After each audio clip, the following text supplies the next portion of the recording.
গল্প অ্যানিমেশন চ্যানেলে আপনাদের স্বাগত। ভূতেরও তো খেয়ে দিয়ে কাজ থাকে নাকি? কিন্তু যাই বলো, আমাদের অতিথিদের তো এখানে রাখতে হবে নাকি? তারা সব ভূত ভেবে পালিয়ে যাচ্ছে তো মেঘমালা থেকে। তাদের আলোচনা চলতে থাকে, আর এই ফাঁকে কণিকা আবারও হোটেলের গ্রাহকদের ভূতের ভয় দেখায়। ও মাগো, আমি আর থাকবো না এখানে, ভূত এসেছে, বাঁচাও, আমাকে বাঁচাও।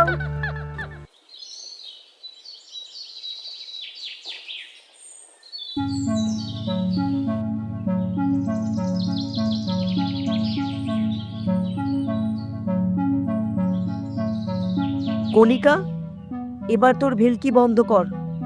তুই আমার হোটেলের গ্রাহকদের ভয় দেখাচ্ছিস? নিজের দাদার সাথে এমন কিভাবে করছিস তুই কণিকা? দাদা, আমি তো শুধু মজা করতে চেয়েছিলাম তোমার সাথে। মজা? কি বলছিস তুই?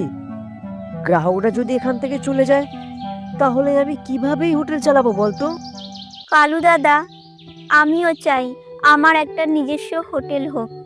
আমি হিংসা করে তোমার সাথে এই সব করেছি। কণিকা, তুই তো আমার নিজের বোন রে। তুই যদি আমাকে এই কথা আগে বলতিস বোন, তাহলে এই হোটেল আমরা দুজন মিলে চালাতাম তো বল। কালু কাক তার বোনকে বোঝায় যে হিংসা করার চেয়ে পরিশ্রম করলে সে নিজেই কিছু করতে পারবে। তাদের দুজনের মধ্যে একটি আবেগময় সংলাপ চলে।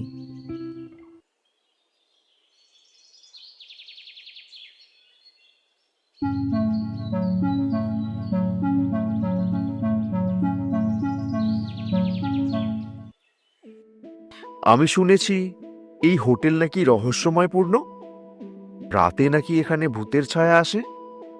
তাই আমি এসেছি সেই গল্পের সত্যতা জানতে। ওহ, সত্যি বলতে এই গল্পটা শুধুই মজা ছিল। তবে যেহেতু আপনি এখানে এসেছেন, আমি আপনার জন্যে নতুন গল্প তৈরি করতে রাজি।